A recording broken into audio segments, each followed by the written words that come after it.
ハイキングコースで猛毒のキノコが something 成虫です。触るだけで皮膚がただれます。食べると命の危険があります。クヌギやホナラの木の根元で見つかっています。So that says, at the hiking course, poisonous mushrooms are growing. Just by touching it, your skin will peel off, or it will be irritative to your skin. If you eat it, then there may be a danger to your life. The third point I'm not super sure about. It says that, oh, I think I get it now. It grows like under trees or tree logs, something like that. So it grows near those areas, near the bottom or the root of the trees. Something like that. Anyways, we've made it to the waterfall.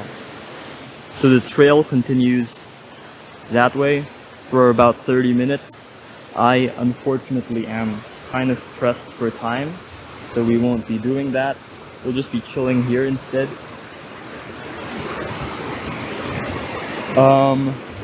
I'll use this opportunity to talk a bit about my trip and my experience so far. So, if you've kept up in any way with my YouTube community post, then you'll know that I had a terrible first day. Basically, the airline lost my luggage, and I had to spend the first day just basically freaking out. I had to try to contact and communicate to the airline, which wasn't super effective because I guess they were bombarded by 100 other people who also lost their luggages on the same flight with me, by the way. So that was stressful. I also had to scramble around to buy new clothes and such, which is also not good. Basically, my first day plans were all completely ruined, and more importantly, my mood was also ruined because I was worried and anxious about the possibility of my personal belongings just poofing out of existence. And obviously I can't enjoy the trip if I have to have that thought constantly in my mind. Now, fortunately, the bag did arrive on the second day, late at night. Me and the hotel manager had a talk about the situation, and we talked in Japanese, which is super cool. It's probably like my first, I guess, full-length, real Japanese conversation that I've had. And we were both able to understand each other pretty well, so that's pretty cool. Part of the reason why I'm here is to improve my Japanese, and that's been working out so far. Because everyone just assumes that I'm Japanese while I'm here. Even as I land and I'm walking out the plane, everyone is being greeted by, "Thank you for flying with us, thank you for flying with us." And when it was my turn, I got an "arigato gozaimasu" instead, which I found pretty funny. That's not the only instance. Shortly after that, a local asked for the time and date in Japanese, to which I was thankfully able to respond to. Also, everywhere at the convenience stores, they always initiate the conversation in Japanese when I'm paying my things. So, for the first one or two times, I got confused about the words being used, because they weren't exactly like the words that I necessarily prepared for.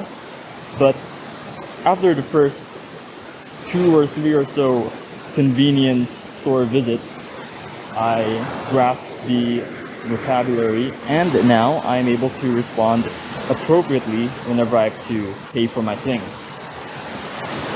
Even foreigners, they just assume I'm Japanese as well. They say sumimasen when they're trying to cross by me.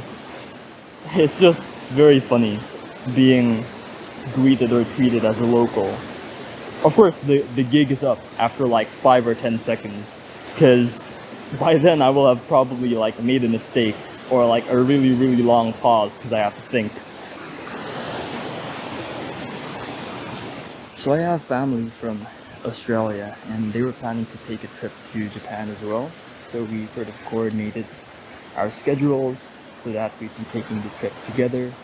Basically, on some of the days, I'll be traveling separately from them, and on other times we'll be doing things together. So, in this instance, I'm in Hakone. They're also here with me, but this is very early in the morning, and I decided to take this trip to the waterfalls by myself. But yeah, they've been really nice and helpful. On the first day, when I was super panicked and stuff, we met later that night and we had dinner at Caesarea, which is the famous Italian restaurant chain in Japan. They had robots for waiters and waitresses, which was cool.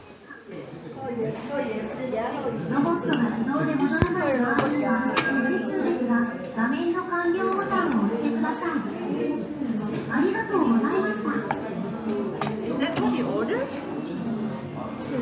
Is it pizza? No. What is Gratin? Gratin something. Gratin. Gravy? I don't know how you're supposed to pronounce it. Gratin. And after that, I had a few drinks at a Japanese bar, at an izakaya, because I really needed to unload myself from all of that stress. So I went in, it was all old Japanese men, which is, I guess, par for the course. And yeah, it was cool. I did have fun. Some of them knew how to speak English, which is cool. And of course I knew how to speak a bit of Japanese as well. So we were able to communicate to a decent degree by utilizing both languages and complementing each other's deficiencies. We also had karaoke together. They were really nice, and I'm glad I went because I had a bunch of fun while I was there.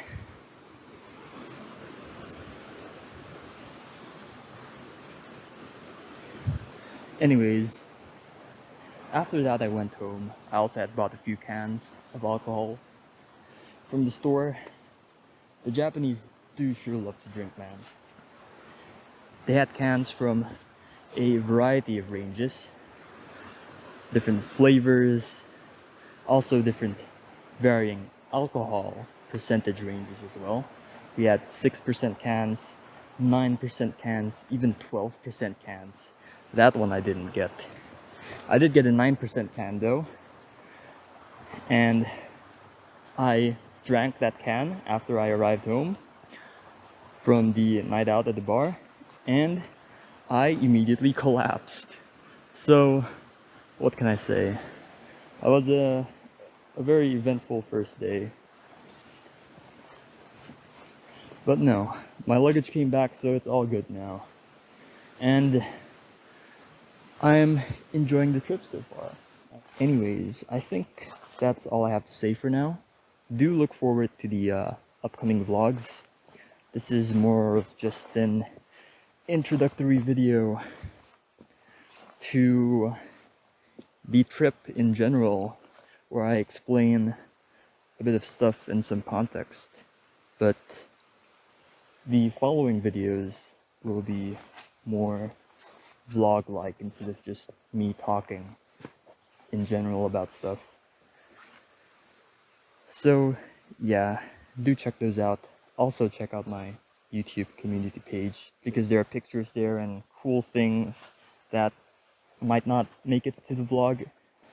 Anyways, this is it for now. Goodbye. I'll see you next time.